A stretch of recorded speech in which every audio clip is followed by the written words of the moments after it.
పొట్టి శ్రీరాములు గారు అమరజీవి పొట్టి శ్రీరాములు గారి జయంతి సందర్భంగా వారికి నా హృదయపూర్వక నివాళి అర్పిస్తున్నా. ఆంధ్ర రాష్ట్రం కోసం, తెలుగు వారికి ప్రత్యేక రాష్ట్రం కోసం మరి ఆయన 56 రోజులు నిజమైన ఆమరణ నిరాహార దీక్ష, అంటే ఇప్పట్లాగా ఇప్పుడు మన వాళ్ళందరూ డమ్మీ నిరాహార దీక్ష 3 రోజులు కూర్చుంటారు, పోలీసు వాళ్ళు రాకపోతే మన జగన్మోహన్ రెడ్డి లాగా వీళ్ళే పోలీసుల్ని పిలిపించుకొని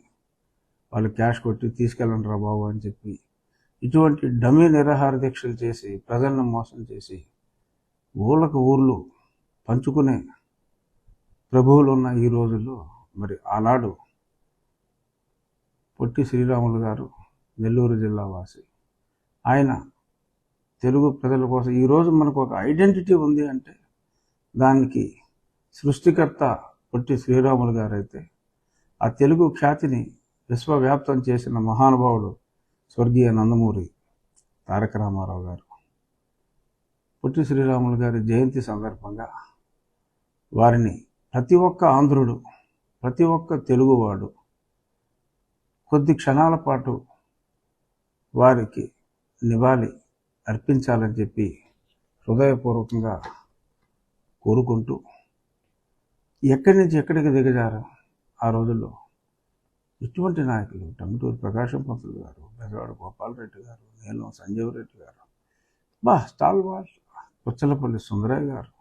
ఆ పేర్లు చెప్పుకుంటేనే తను పులకేస్తుంది.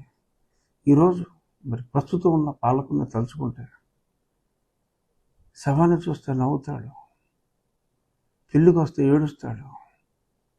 ఇటువంటి వారిని మనం ఆయన తీసుకొచ్చిన ఆంధ్ర రాష్ట్రాన్ని ముక్కలు చేయటానికి ఉన్న నక్కల్లా ఉన్న ఈ ప్రస్తుత పరిపాలన చూస్తే, అరే what a great fall Potti Sriramulu to Jaganmohan Reddy అని ఆలోచిస్తేనే ఛీ అని అసహ్యంగా ఉంది. మరి ఆయన్ని స్మరించేటప్పుడు మరి కొంతమంది పనికిమాలిన విధానాలు కూడా గుర్తుంచుకోవాల్సిన అవసరం రావటం మన దౌర్భాగ్యం. రేపు మేబీ 20 తర్వాత ఆ పరిస్థితి ఈ రాష్ట్రానికి రాకూడదని, వచ్చే జయంతిని